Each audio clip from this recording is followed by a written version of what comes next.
네, 이번에는 아동 학대 문제를 좀 짚어보겠습니다. 어제 뉴스 세계 시간에도 전해드렸죠. 40대 여성이 자신의 아기 시신을 2년 동안 냉장고 속에 유기하는 정말 엽기적인 사건이 발생을 했는데요.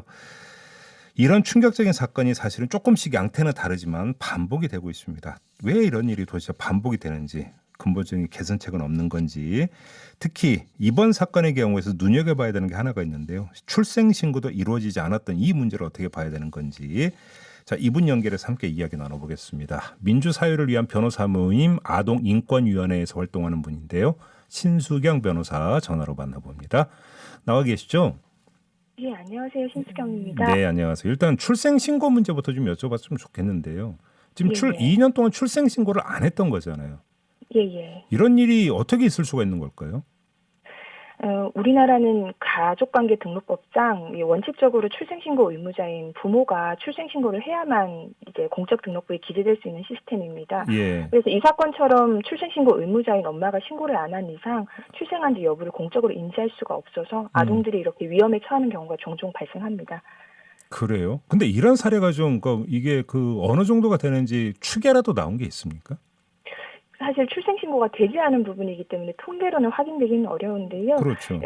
그때 이제 예전에 신원영 사건 같은 경우 예전 네. 아동학대 사건에서 이렇게 출생신고 되지 않거나 이런 부분들이 있어서 전수조사를 한번 한 적이 있었는데 예. 전체적으로 이제 학교에 출석하지 않는 아이들이나 이런 부분들을 확인을 하면서 출생신고가 되지 않은 다른 아이들이 있다는 부분들이 좀 확인되기도 했었습니다.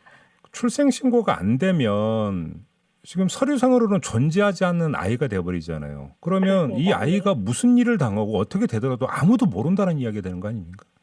그렇습니다. 이게 출생신고가 돼서 공적으로 인지된 아동들에 대해서는 나라에서 다양한 지원과 서비스를 지금 제공하고 있어요. 필수 그렇죠. 예방접종이라든가 영유아 검진, 아동수당, 양육수당. 예. 또 잘 아시다시피 우리나라는 이제 초중등의 의무교육이기 때문에 그런 의무교육의 혜택도 받지 못합니다. 네. 그래서 이게 출생신고를 하지 않으면 이제 아이들이 당연히 누려야 되는 권리를 행사하지 못하는 상황이 되는 거죠. 그러니까요. 그러면 그럼에도 불구하고 출생신고를 안 하는 경우가 있다면 지금 출생신고 제도를 손봐야 된다는 이야기로 연결이 되는 거잖아요.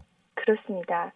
그래서 실제로 이렇게 출생신고 의무자의 그 의무를 선택적으로 기다리기보다는 네. 나라에서 출생된 아이들에 대해서 당연히 이를 인지를 해가지고 네. 출생 등록이 될 수 있는 이른바 보편적 출생신고제라는 것을 도입하자라는 것들의 논의가 있습니다. 네, 지금 딱 그 시점에 지금 2529님이 문자 주셨는데요. 출생신고는 병원에서 하면 어떨까요? 라고 의견을 주셨는데 보편적 출생신고제라고 하는 게 이거하고 연결이 되는 제도입니까? 그렇습니다. 보편적 출생신고제가 간단히 말해 출생한 아동들이 누락 없이 모두 공적기관에 신고될 수 있다라고 하고요. 예. 말씀하신 대로 의료기관에서 대부분의 아이들이 출생이 되기 때문에 예. 의료기관에서 바로 나라에 통보할 수 있게끔 하는 출생 통보제에 대해서 작년 포영국가 아동정책 얘기하면서부터 해서 정부에서 도입을 하겠다라고 의견을 얘기한 바 있습니다. 그런데 아직 도입이 안 된 거예요? 그 내용에 좀 디테일에 있어서 네. 조금 논의들이 있어서 네. 이제 아직까지 본격 도입은 되고 있지는 않는데요. 네. 이 보편적 출생신고제 부분에 있어서 이제 국제적으로도 아동의 출생 등록될 권리 이게 이제 기본권으로서 우리가 보장을 해야 된다는 논의와 함께 국제적으로도 다 논의가 되고 있는 부분이어서 네. 조금 디테일 부분만 손보면 도입되지 않을까라고 기대는 하고는 있습니다. 그러면 이제 그게 이제 심각한 입장차까지는 아니다 이렇게 이해를 해도 되는 겁니까 그러면? 우선은 저는 그렇게 받아들이고 있습니다. 그래요? 예. 그런데 예를 들면 물론 지금은 그런 경우로 그렇게 흔하지는 않지만 병원에서 출산을 하는 게 아니라 집에서 출산하게 되면 그때는 어떻게 됩니까? 현행법상으로는 그럴 경우에 이제 법원을 통해서 출생 사실에 대해서 확인을 받고 출생 신고를 할 수 있게끔 되어 있거든요. 예. 그래서 요즘은 유전자 검사라든가 이런 것들이 간이하게 진행이 될 수 있기 때문에 친모라든가 이제 친부 여부만 확인이 된다라고 한다면 네. 법원에서 이제 그런 출생에 대해서 등록을 해줄 수 있게끔 하는데 사실 미혼부 같이 이렇게 병원을 통하지 않고 출산을 한 경우에 있어서는 그렇죠. 좀 번거로운 절차일 수는 있지요. 예. 그렇죠. 그런데 예를 들어서 이제 우리가 종종 뉴스에서 접하는 아이를 낳자마자 아이를 유기해 버린다든지 아니면 아동 보호 시설 앞에 이제 놓고 사라진다든지 이런 경우가 종종 있지 않습니까?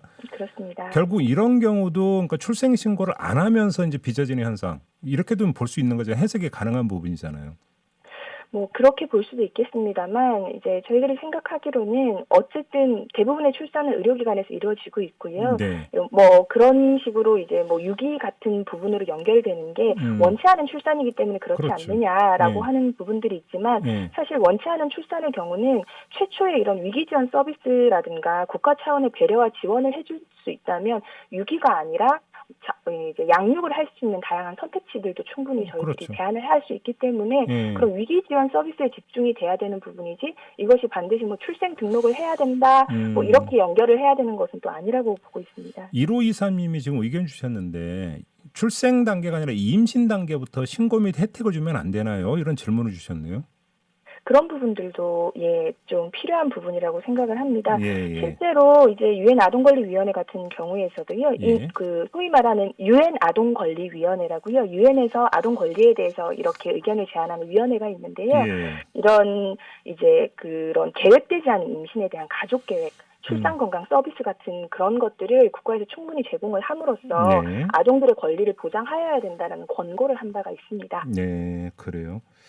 그다음에 또 하나요. 정부가 미혼모 등이 한부모 가족 지원 대책 가운데 하나로 보호 출산제 도입을 검토하겠다 이렇게 발표한 바가 있었는데요. 지금 이건 어떻게 되는 겁니까? 이게 보호출산제는 쉽게 말해서 친모의 신원을 익명으로 하고 아이를 출생신고한다는 것인데요. 예. 이 보호출산제가 아동 권리 측면에서 봤을 때는 아동이 자신의 뿌리를 찾을 권리, 내 친부모가 누구이고 이걸 찾을지 말지의 권리 이런 것들에 대해서 침해를 할 수 있다라는 좀 우려가 있습니다. 예. 사실상 이런 보호출산제의 논의는 출생등록이라는 그런 아이의 기본권이 모두 보장되는 제도가 정착된 이후에 최후의 수단으로서 한 번은 고려해 볼 만한 제도이다라고 아까 말씀드렸던 유엔 아동권리위원회에서 언급한 바 있고요. 이쪽 보편적 출생등록에 대해서 논의하고 있는 시민사회단체에서는 그 마찬가지로 출생등록이 우선 언급이 되어야 되는 거라고 이제 얘기를 하고 있습니다. 예. 알겠습니다. 지금 이제 출생 신고 문제를 좀 집중적으로 여쭤봤고요. 조금만 좀 넓혀 가지고 지금 아동 학대 신고부터 보호까지 이거 케어할 수 있는 시스템 문제를 좀 다시 한번 정비를 해야 될 것 같은데 가장 큰 구멍이라고 할까요? 문제점이 뭐라고 보세요, 변호사님은?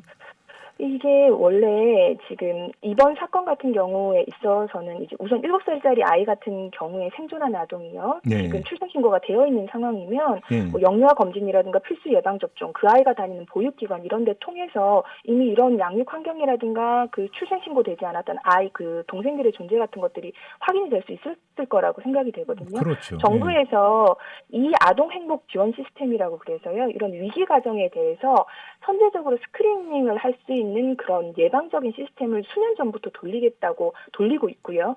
그 한지가 수년인데 이런 위기 시스템상 이게 걸러지지 않았다라는 게 조금 당황스러워요, 사실. 첫 번째로는 그렇고 신고 이후에서도 몇 차례 한 3번 정도 가서 그 사망한 아동에 대한 존재를 알았다는 것도 조사가 과연 제대로 되었느냐.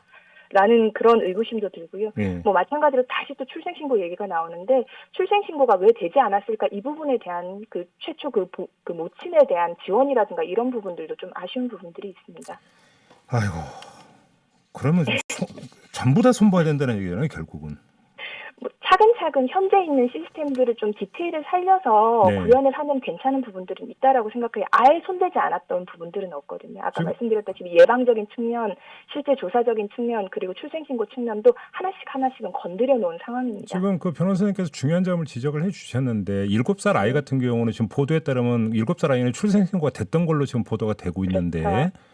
그러면 지금 이 그 7살 아이가 지금 어떻게 지내고 있는지 당연히 그 관찰을 하고 지원을 해주기 위해서 현장에서 시스템이 작동이 됐어야 되는데 이게 작동이 안 됐다라고 해석될 여지가 충분히 있는 거잖아요. 확인을 해봐야겠지만 조금 우려스러운 것은 사실입니다. 그러면 제도만 만들어봤자 현장에서 그 제도가 운용이 안 되면 아무 소용이 없는 거잖아요. 그러면. 그래서 이런 시스템의 실질화 그리고 시스템 이후에 이런 부분들에 대해서 제대로 해석하고 개입할 수 있는 전문가 양성이라는 것들이 나올 수밖에 없을 것 같습니다. 이게 그 위기 예방 시스템, 이 행복 지원 시스템 같은 경우에 있어서도 이게 자료만 봐서는 안 되고 이 자료를 해석할 수 있는 전문가가 있어야 되지 않겠습니까? 그렇죠. 그래서 현장 전문가를 양성할 수 있는 그런 부분들에 대한 논의들이 좀 필요하다라고 저는 생각이 됩니다. 알겠습니다. 아무튼 그 남은 아이들 7살 아이하고 2살 아이 결국 시설로 보내질 때는 뉴스를 접했는데요. 아마 마음의 상처에 트라우마를 아마 평생 안고 살 것 같은데 예, 예. 이거저거 떠나서 이런 아이들 그러니까 뭐 심리 치료라든지 지원 이런 것들도 혹시 있긴 있습니까? 우선 그 학대 피해 아동들에 대한 좀 특별한 케어를 위한 그런 학대 피해 아동 쉼터 같은 게 전국적으로 마련이 돼서 거기 예. 안에서는 좀 보다 그런 지원들이 되어 있는데 매우 적습니다. 그 쉼터 자체가. 예. 그리고 근본적으로 이런 아이들이 시설에서 지내는 것은 맞는가라는 의구심도 있어요.